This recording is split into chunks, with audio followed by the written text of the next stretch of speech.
तो कंपनी कौन सी, कंपनी का नाम है आलोक इंडस्ट्री। यस, आलोक इंडस्ट्री की बात करें, मुझे करंट लेवल पे इस कंपनी में रद्दी भर भी इंटरेस्ट नहीं है। हाँ, वो 5 साल पहले था। क्यों? क्योंकि इतना सब कुछ मैंने आप लोगों को स्टोरी बताई ना, आपको देखना है वो वीडियो, चलो मैं उसका लिंक भी ऊपर आई बटन पे या फिर नीचे डिस्क्रिप्शन में देता हूँ, जाकर देख लेना। ठीक है, वहाँ पे मैंने वो पॉइंट्स आप लोगों को सिखाए थे कि क्यों ऐसा हो सकता है करके, और जब हुआ तो काफ़ी अच्छा लगा। तो ये सारी चीज़ें हम लोगों को समझने और सीखने यहाँ पे होती है। अभी आप देख सकते हो उसके बाद ये कंपनी एकदम रॉकेट की तरह बीच में ही लगभग 50 तक भी चली गई थी। ठीक है, तभी एक या 4 रुपये पे कुछ तो ऐसा रफली यहाँ पे खरीदा था। अगेन कह रहा हूँ, प्रॉफिट में ज़्यादा इंटरेस्ट नहीं था, बट वो लॉजिक सही गया। एंड उसके बाद आप देख ही सकते हो स्टॉक वापस नीचे यहाँ पे आ ही जाता है, फिर ऊपर भागा, फिर नीचे, फिर ऊपर भागा नीचे। ऐसा क्यों? क्योंकि ये कंपनी फंडामेंटली पूरी डिस्ट्रॉय है, कुछ भी नहीं है। तो बीच बीच में लक चल जाता है, कोई तो खबर आ जाती है, कभी अफवाह आ जाती है, तो उससे भागता है। तो इसके ऊपर हम लोग थोड़ी देर बाद आएंगे। अभी हम लोग आ जाते हैं कि कंपनी के Q4 के रिजल्ट यहाँ पे सामने है, उसको अभी हम लोग कवर कर लेते हैं।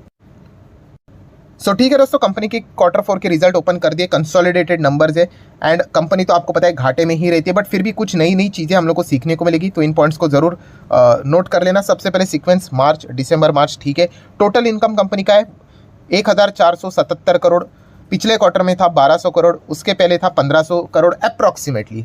बट सबसे बड़ा प्रॉब्लम क्या है इस कंपनी का, भाई कमाई तो करती है, बट कंपनी के जो एक्सपेंसेस है वो इनकम से ज़्यादा है। ठीक है, 10 रुपया कमाते 12 खर्चा, तो क्या होगा, 2 का नुकसान होगा। और यही स्टोरी कंपनी की कई सालों से चल रही है। अभी आप देख सकते हैं 1477 की इनकम थी, खर्चा देखिए 1600 के रेंज में।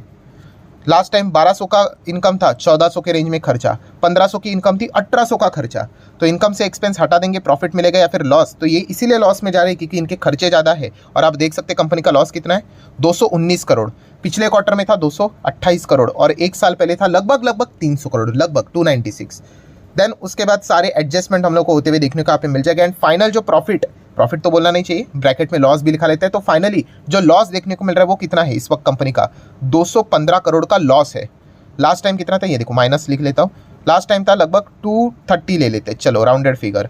और एक साल पहले कितना था, चलो 300 पकड़ लेते, मतलब एक आसानी से समझ में आएगा। सो आप देख सकते कंपनी का लॉस 300 करोड़ था, तो 300 करोड़ का कितना हो गया, 215 करोड़ हुआ। अच्छी बात है क्या? यस, अच्छी बात है।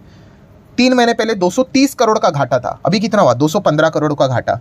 अच्छी बात है कि यस, घाटा जितना कम हुए उतना अच्छा बात है। ठीक है, सो सबसे बड़ा प्रॉब्लम क्या है इस कंपनी का, प्रॉब्लम यही है कि कंसिस्टेंसी के साथ घाटा कम कम करके प्रॉफिट में आने का देखने को ही नहीं मिलता है। थोड़ा बहुत बीच में यहाँ पे एक दिन के लिए अच्छा नंबर दिखाएंगे, देन वापस back to the normal life. तो ये चीज़ें देखने को मिल जाती है। नेक्स्ट अगर हम लोग बात करें तो कंपनी का EPS भी क्या ही रहेगा, माइनस में ही रहेगा सब कुछ। 0.343, 0.46, 0.60, डोंट फॉरगेट ब्रैकेट में लिखा है, मतलब माइनस में है। सो जितना कम उतना अच्छा। सो 60 पैसे का EPS 43 का हो गया, माइनस वाला। ठीक है, एंड 46 का EPS कितना हो गया, 43.43। ठीक है, मतलब अच्छा देखने को मिल रहा है कि मतलब अच्छा भी, मतलब क्या ही बोले भाई, कि घाटा यहाँ पे हम लोग को कम होते हुए देखने को मिल रहा है। बस ये एक अच्छी बात इस कंपनी के लिए देखने को यहाँ पे मिल रही है। तो क्या इससे company life time super duper hit हो गई? बिल्कुल भी नहीं, छोटा मोटा भाग सकता है, वापस नीचे आएगा। ठीक है, तो ये कंपनीज में यही सबसे बड़ा प्रॉब्लम होता है, छोटा सा ऐसी अच्छी खबर आई, ऐसा भागेगा, फिर उसके बाद वापस उधर ही आएगा, फिर भागेगा, फिर वापस गिर के उधर ही आएगा।